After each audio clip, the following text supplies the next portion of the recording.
இல்லை சார், இப்போ அருண் வந்து இந்த படத்தில் சிரமப்பட்டு நடித்து படம் சக்ஸஸ் ஆகிருக்கு, பேசப்பட்டிருக்கு. இதே நிலையில் வந்து சூர்யா நடிச்சிருந்தா இன்னும் எதிர்பார்ப்புகள் உங்களுக்கு கூடி இருக்குன்னு நினைக்கிறீங்களா? அந்த படம் பெரிய ஹிட் ஆகிருக்குன்னு நினைக்கிறீங்களா?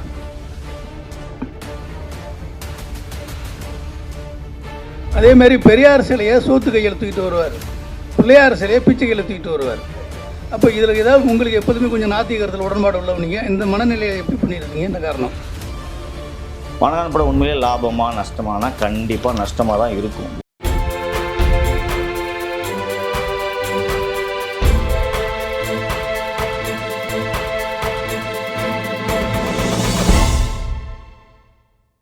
வணங்கான் ஒரு வழியாக சக்ஸஸ் மீட் வச்சிட்டாங்க.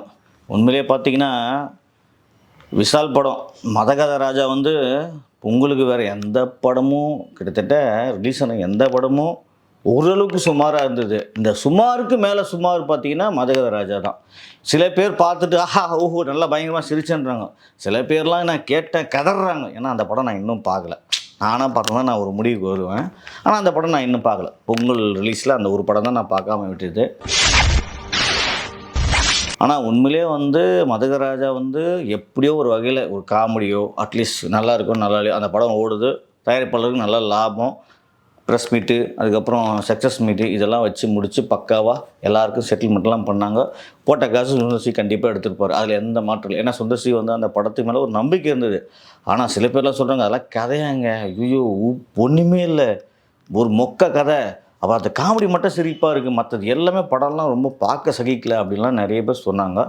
நிறைய பேர் இல்லைங்க அந்த காமெடி போதுங்க, அந்த மலோபலா காமெடி போதும், அது ஒரு கொடுக்குற காசுக்கு 200 அது ஒர்த்தாக இருக்குது, சந்தனம் செம காமெடி அதெல்லாம் சொன்னாங்க. ஓகே, அதான் இந்த பக்கம் அந்த நெகட்டிவ் பாசிட்டிவ் அதுதான் ஒரு படத்துக்கு வெற்றி. இந்த படம் மதகத ராஜா அவங்களே சொல்லிட்டாங்க போட்ட காசு வந்துச்சு, செமையாக ஹாப்பியாக இருக்குங்க. காசு பணம் கொட்டு மணி மணி. அதே மாதிரி பார்த்தீங்கன்னா இப்போ 2வது சக்ஸஸ் மீட் பார்த்தீங்கன்னா வணங்கான் படத்துக்கு நடந்தது. வணங்கான் படம் உண்மையிலே லாபமாக நஷ்டமானா கண்டிப்பாக நஷ்டமாக தான் இருக்கும், வாய்ப்பே இல்லை. என்னென்னா அது ஏற்கனவே 30-40 கோடி செலவுன்ட்டாங்க. எனக்கு தெரிஞ்சு ஒரு 10 கோடி தான் வசூலாகிருக்கும். சரி சக்ஸஸ் மீட் வச்சாவது அட்லீஸ்ட் போட்ட காசு எடுக்கலாமா, அட்லீஸ்ட் இன்னும் 4 பேர் சக்ஸஸ் மீட் பண்ணாங்கப்பா, 4 பேர் உள்ளே வருவாங்க இல்லையா, அது ஒரு சந்தோஷமான விஷயந்தான். ஆனால் பாலா வந்து பத்திரிகையாளர் கேள்வி சக்ஸஸ் மீட்லேயே வந்து பார்த்திங்கன்னா கேள்வி பதில் வச்சாங்க. கேள்வி பதில் வந்து மனசை எப்பவுமே பாலா வந்து ஸ்டைலில் வச்சு விளாசினார்.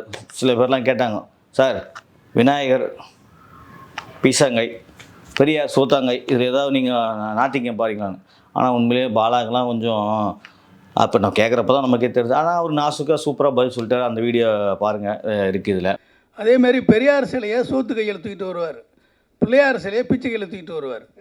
அப்போ இதில் ஏதாவது உங்களுக்கு எப்போதுமே கொஞ்சம் நாத்திகரத்தில் உடன்பாடு உள்ளவங்க இந்த மனநிலையை எப்படி பண்ணியிருந்தீங்க? என்ன காரணம்?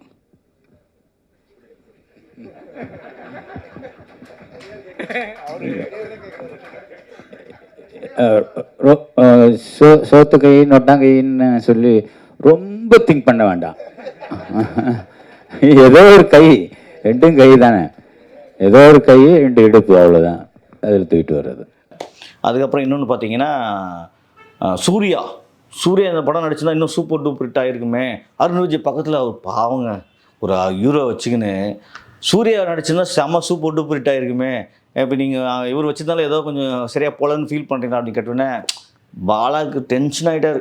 நான் அது சூர்யாவா போன கதை ஏன் பேசுகிறீங்க, இன்றைக்கி நடந்த கதை ஹிட் ஆச்சுல இந்த படம், இந்த கதை பாருங்கள், நான் இப்போ உட்காந்துக்கிறேன், அருண் விஜய் நடிச்சிட்டார், இந்த கதையை பாருங்கள், செத்து போன கதையெல்லாம் பேசாதீங்க அப்படின்னு அப்படியே கட் பண்ணி விட்டார்.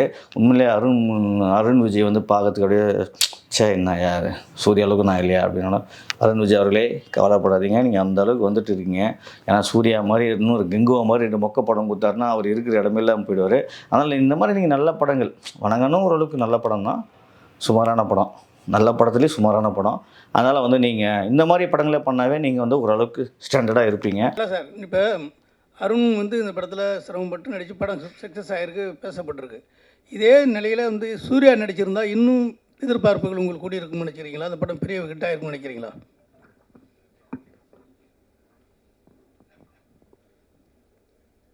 இப்போ இந்த படம் ஹிட் ஆகிருக்குல்ல, இன்னார் நடிச்சிருந்தா அமிதாப் பச்சன் நடிச்சிருந்தா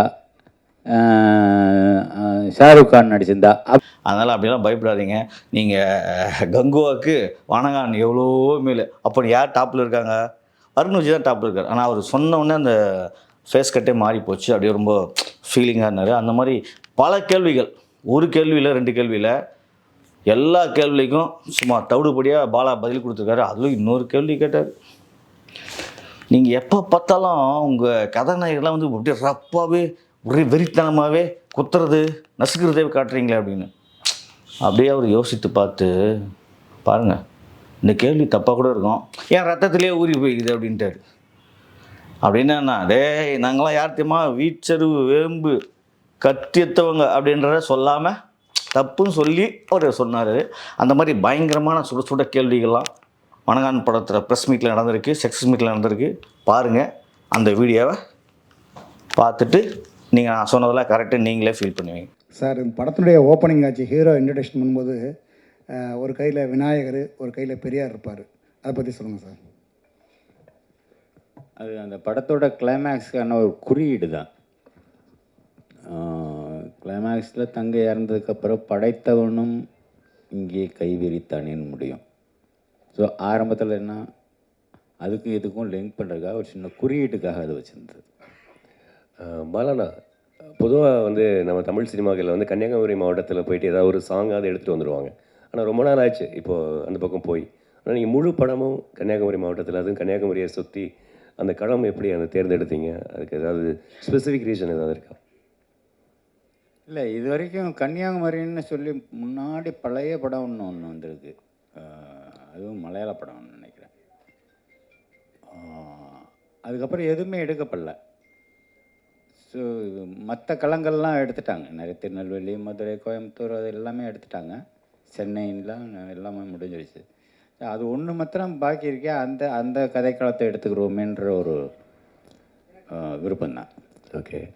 அண்ட் சுரேஷ் காமாட்சி பிரதருக்கு ஒரு கேள்வி. பிரதர், இது வந்து ஒரு ஆத்தென்டிக்கான இது விஷயம் கிடையாது. பட் இருந்தாலும் ஒரு நடிகராக வந்து எல்லோரும் சிம்புவை அப்ரோச் பண்ண பயப்படுவாங்க, ஒரு டைரக்டராக வந்து பாலானாவை அப்ரோச் பண்ண பயப்படுவாங்க. ஆனால் நீங்கள் இந்த 2 பேரையுமே வந்து கரெக்டாக ஹேண்டில் பண்ணி ஒரு பேக் டு பேக் ஹிட் கொடுத்துருக்கீங்க. இல்லை, எப்படி? நிறைய பேருக்கு கேட்ட கேள்வி நிறைய இடத்துல நான் பதில் சொல்லிட்டேன். இப்போ நீங்கள் உங்களுக்கும் சொல்கிறேன். அப்படிலாம் கிடையாது. நம்ம சரியாக இருந்தால் மற்றவங்க சரியாக இருப்பாங்க. அதான் நான் முதலே சொல்லிட்டேன். அதான், அதாவது ரிலேஷன்ஷிப்ன்றது கண்ணாடி மாதிரி தான். நம்ம சரியாக இருந்தால் மற்றவங்க சரியாக இருப்பாங்க. இப்போ நீங்கள் நம்ம எங்கேயாவது ஒரு இடத்துல தப்பு பண்ணுறோம்னும் போது அதை வந்து அவங்க அட்வான்டேஜ் எடுக்கிறதுக்கு வாய்ப்பு இருக்கும். ஸோ நம்ம சரியாக இருந்தால் எல்லாம் சரியாக இருக்கும். நம்ம அடுத்தவங்களை குறை சொல்கிறத விட நம்ம சரியாக இருக்கணும், அவ்வளோதான். இவங்களை ஹேண்டில் பண்ண முடியும், அவங்கள ஹேண்டில் பண்ண முடியும் அப்படிலாம் கிடையாது. ஹேண்டில் பண்ண முடியாதவங்க, ஹேண்டில் பண்ண முடியும்னு நினைக்கிறவங்ககிட்ட வந்து படைப்பு திறன் இருக்காது, அவ்வளோ ஒரு இது இருக்காது. ஸோ அப்படியே நம்ம பார்க்க வேண்டியது இருக்குல்ல. இப்போ நீங்கள் எல்லோரையும் நம்ம ஹேண்டில் பண்ண முடியாத ஆட்களை நம்ம சூஸ் பண்ணுறோம்னு வச்சுங்களேன், அவங்களோட திறமை இருக்காது. ஸோ அப்படியும் பார்க்க வேண்டியது இருக்குல்ல. ஸோ அதனால் அதெல்லாம் ஒரு இது கிடையாது, நம்ம நடந்துக்கிறதுல தான் இருக்குது.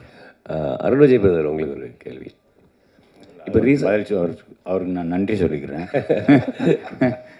என்னை பற்றி இவ்வளோ பாசிட்டிவாக சொன்ன ப்ரொடியூசர், அவருக்கு மிக்க மிக்க நன்றி. நீங்கள் இப்போ ரீசன்ட் டைம்ஸில் வந்து நிறைய அவங்க கெட்டப் சேஞ்ச் பண்ணிட்டீங்க. ஆனால் இந்த படத்தில் நீங்கள் ஃபிலிம் இண்டஸ்ட்ரியில் இன்ட்ரடியூஸ் ஆகும்போது இருந்த ஒரு அந்த கர்ல் ஹேர், தாடி வச்சு ஒரு அதான் அந்த ஆரம்பத்துக்கே போய் மறுபடியும் புதுசாக ஆரம்பிக்கிற மாதிரியான ஒரு ஃபீல் எனக்கு பர்சனலாக நான் ஃபீல் பண்ணேன். ஏன்னா பாலானாவோட படத்துக்குள்ளே வரும்பொழுது திருப்பி ஒரு வேறு ஒரு வேர்ஷனில் வரணும், இல்லை ஒவ்வொரு நடிகர்களும் வர்றாங்க. அந்த மாதிரி நீங்கள் ஏதாவது ஃபீல் பண்ணீங்களா? அவங்க கெட்டப் எப்படி, ஏன் அந்த மாதிரி பழைய இதுக்கு போனீங்க அப்படின்றது? இல்லை, பாலா சார் ஒரு விஷயம் மைண்டில் வச்சுருந்தாங்க, இந்த கதாபாத்திரம் இப்படி இருக்கணும், இப்படி பண்ணணும் அப்படின்ட்டு. ஸோ அதுதான், அது பாலா சாரோட விஷன் தான்.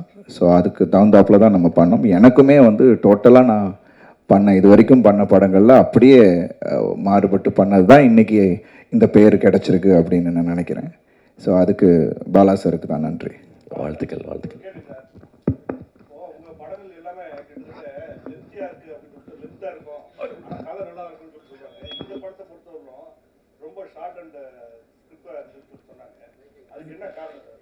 ரெண்டு மணி நேரம் 5 நிமிஷம் இருக்காது. எல்லாமே 2.25 தான் இருக்கும். இது வந்து கதை சொல்லப்பட்ட விதம், குறிப்பாக செகண்ட் ஹாஃப், அது கொஞ்சம் ஃபாஸ்ட்டாக போகும்னா அப்படி காட்சியில் அடுத்தடுத்து அப்படி அமைஞ்சதுனால அது உங்களுக்கு வந்து ரொம்ப சின்ன படம் மாதிரி தெரியுது. ஆமாம், அது ஃபாஸ்ட்டாக போகிறதுனால அது உங்களுக்கு தெரியல. சார் இங்கே சார் வாழ்த்துக்கள் முதல்ல படத்துக்கு. இந்த ஸ்டோரி வந்து ரியல் இன்ஸ்பிரேஷனா சார்? ஏதாவது நீங்கள் பார்த்ததா இல்லை பேப்பரில் மாதிரி வந்து தகவல் அடிப்படையிலையா? அப்புறம் பர்டிகுலராக ஹீரோவுக்கு அந்த மாதிரி டெஃபெண்டப்பாக வச்சதுக்கான காரணம் என்ன சார்? அந்த இன்சிடெண்ட் வந்து ரியலாக நடந்தது. ஆனால் சென்னையில் தான். ஆனால் நான் அந்த ஸ்கூல் பேர் சொல்ல முடியாது. அந்த பிளைண்ட் ஸ்கூல், ஒரு பிளைண்ட் ஸ்கூலில். ஒரு அடுத்து என்ன கேட்டீங்க? ஏன் பேச வைக்காத ஒரு ரோல் கொடுத்துருக்கீங்க? அவருக்கு வந்து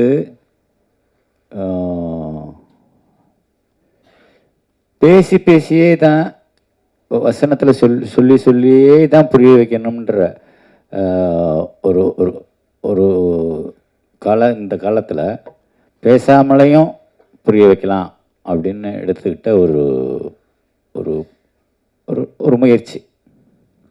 படம் சார்.